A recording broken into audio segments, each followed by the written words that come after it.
Ya, baru aja gue dibikin senam jantung ya sama film terbarunya Donnie Yen yang berjudul The Prosecutor. Anjir, itu tuh bener-bener seru banget dan wah, gue puas banget sih dapat film kayak begini di awal tahun 2025, bener-bener deh. Actionnya heboh, drama courtroomnya juga menegangkan. Tapi di saat yang bersamaan tuh film ini juga nampilin ya manusia tuh kalau jahat ya bisa sejahat itu. Kalau baik mau memperjuangkan keadilan ya harus seperti inilah perjuangannya gitu. Wah gila sih. Cuman sayang aja sih menurut gua film ini belum sempurna banget, nyaris gitu, mulus banget. Cuman gara-gara satu kekurangannya buat gua sih dari segi sound design atau sound effect lah gitu. Nanti akan gua bahas di akhirnya. Tapi sebelum kesana kita masuk ke sinopsisnya terlebih dahulu. Jadi ceritanya ada seorang polisi bernama Fok Ji-ho. Ini diperankan sama si Donnie Yen ya. Dia tuh awalnya di kepolisian setelah menangani beberapa kasus. Dia merasa kayaknya stamina dia udah nggak cukup lagi, udah tambah tua lah gitu. Jadi kayaknya memutuskan untuk membela keadilan tuh lewat jalur yang lain, yaitu dia ganti profesi jadi seorang jaksa. Nah di sini dia masih belajar nih sebagai jaksa sampai suatu ketika dia udah bisalah menangani kasus atau peradilan pertamanya dia gitu. Nah di situ justru dia ketemu ada terdakwa yang sepertinya dijadiin kambing hitam buat apa ya bilang ya, kegiatan mafia mengedarkan narkoba gitu. Tapi kan karena belum ada bukti-buktinya, jadi dia turun tangan sendiri untuk cari tahu bukti-buktinya tuh kayak gimana gitu. Jadi ini si korban nih yang dijadiin kambing hitam, seorang anak muda udah dijatuhin hukuman bisa dipenjara 20 tahun lebih gitu.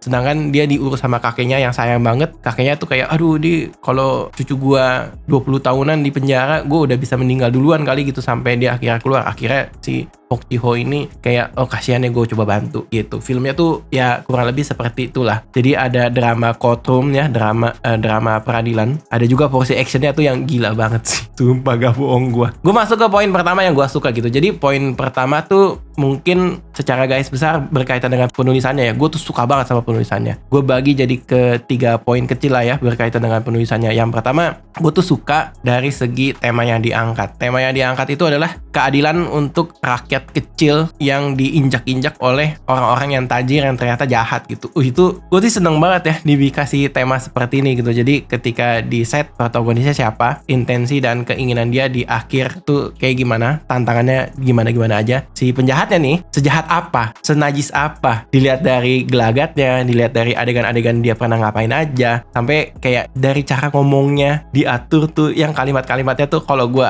di hadapannya dia sih gue pengen tampar gitu, kayak hajit bener-bener nyebelin banget gitu. Gue suka gitu. Jadi dari segi penulisannya ini dia ngeset protagonis antagonis, permainan kalimat demi kalimatnya tuh ya memancing emosi lah gitu gue sebagai penonton. Nah yang kedua adalah gue tuh suka ya, masih berkaitan dengan penulisannya, gue tuh suka di sini tuh ketika si Fok Ji-ho dijadikan karakter yang baru terjun ke dunia jaksa lah bilangnya, dunia peradilan. Dia kan ini belum tahu-tahu banget ya. Jadi adegan demi adegannya bisa dimanfaatin sebagai media untuk gue sebagai penonton belajar juga berkaitan dengan hukum gitu. Jadi babak demi babak ceritanya kebagi-bagi. Oh proses awal tuh kayak gimana, proses di pertengahan kayak gimana dan lain sebagainya gitu. Bukan cuma sampai di situ, tapi gue ngelihatnya ini juga tambah seru adalah kalau orang yang baru belajar hukum digambarin si Fok Ji-ho ini adalah orang yang sangat idealis, ketemu sama senior-seniornya yang lebih tahu di lapangan tuh seperti apa cara kerja peradilannya gitu. Jadi kayak bentrokannya tuh ada di situ dan bikin gue kayak oh ternyata begini nih gitu menegangkannya gitu. Nah itu gue suka di situ. Jadi sambil nonton bisa sambil belajar proses hukum, cara kerja jaksa dan law firm tuh seperti apa. Nah poin ketiga yang gue suka dari segi penulisannya adalah gue tuh senengnya ini salah satu jenis film yang berhasil memanfaatkan adegan-adegan flashback tuh dengan efektif, efisien, dan tepat sasaran. Jadi bener-bener di flashback ketika jaraknya terhadap adegan yang sudah pernah terjadi di awal-awal tuh cukup jauh gitu. Jadi pada saat gue nonton, flashbacknya itu berfungsi sebagai menekankan adegan-adegan yang sedang emosional. Jadi misalkan lagi ada Fok Ji-ho lagi ngobrol sama orang yang mana, flashbacknya apa, bikin gue sebagai penonton oh iya juga ya, ditaruhnya di sini nih bagus nih, makin menekankan gitu emosi yang sedang terjadi dan dialami oleh si Fok Ji-ho ini seperti apa gitu. Nah gue pengen masuk ke poin yang gue suka kedua atau keempat lah ya kalau gue hitung dari awal gitu. Oke, kedua, gue tuh suka banget sama porsi actionnya, gila sumpah. Ini tuh salah satu film yang kalian kalau tonton jangan sampai telat di bioskop ya. Karena dari opening scene-nya aja tuh udah seheboh dan semendegangkan itu. Banyak banget. Kayaknya si Donnie Yen ya, nonton banyak film action, ngambil banyak referensi, bereksperimen lagi di film The Prosecutor gitu. Oh, kayaknya gue bikin adegan kayak gini nih, pakai point of view orang pertama. Tapi pegang barang apa aja ya, biar jadi seru gitu. Wah, udah dikasih lihat dah tuh. Pada saat dia eranya masih bekerja sebagai polisi, pakai perisai, pakai pistol, pakai senjata apa gitu. Tang, dador, wajib keren banget gitu. Dan itu tuh baru adegan awal pembuka gitu, dimana di pertengahannya tambah ngegas, makin ke klimaks ya, babak akhir, itu makin heboh lagi pertarungannya gitu. Gue suka banget di situ. Sumpah gak bohong, gue kayak kalian bisa lihat nih wajah saya bersemangat sekali ngejelasinnya, tapi gak pengen spoiler karena seseru itu adegannya gitu. Cuman gue sedikit kasih catatan aja sih. Ada beberapa adegan tuh yang cukup berdarah-darah lah gitu. Jadi kalau kalian nonton merasa tidak kuat, ajaklah teman-teman kalian atau keluarga kalian yang bisa bantu, kayak sama-sama inilah saling support di dalam bioskop pas nonton gitu.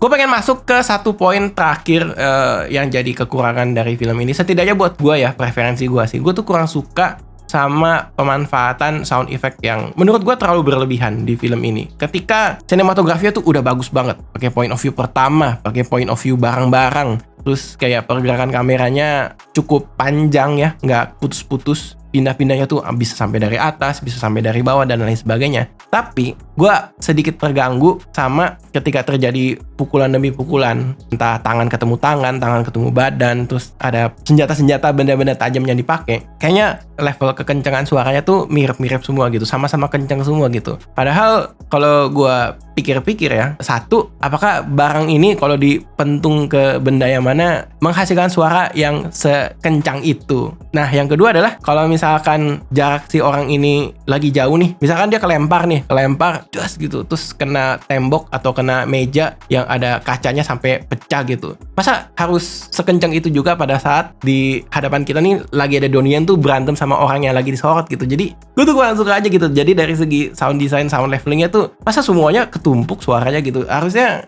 menurut gue ya akan lebih baik kalau misalkan yang deket sama kamera suaranya memang lebih kenceng, tapi yang di belakang-belakang agak di leveling lagi lah gitu, disama-samarin lah. Jangan semuanya tiba-tiba kayak bunyi kenceng di sini, bunyi kenceng di sana juga gitu. Gue nontonnya tuh jadi kayak gregetan aja. Ini adegannya tuh secara visual keren banget, tapi kok audionya kayak kurang menunjang gitu. Overall gue suka banget sama The Prosecutor, cuman sayang gara-gara sound desainnya. Kalian udah ada yang nonton belum film ini? Setuju nggak sama pendapat gue barusan aja? Kalau misalkan kalian setuju boleh tulis di kolom komentar. Kalau misalkan kalian nggak setuju, boleh banget ya diskusi juga di kolom komentar. Oke, bye semua. Thank you.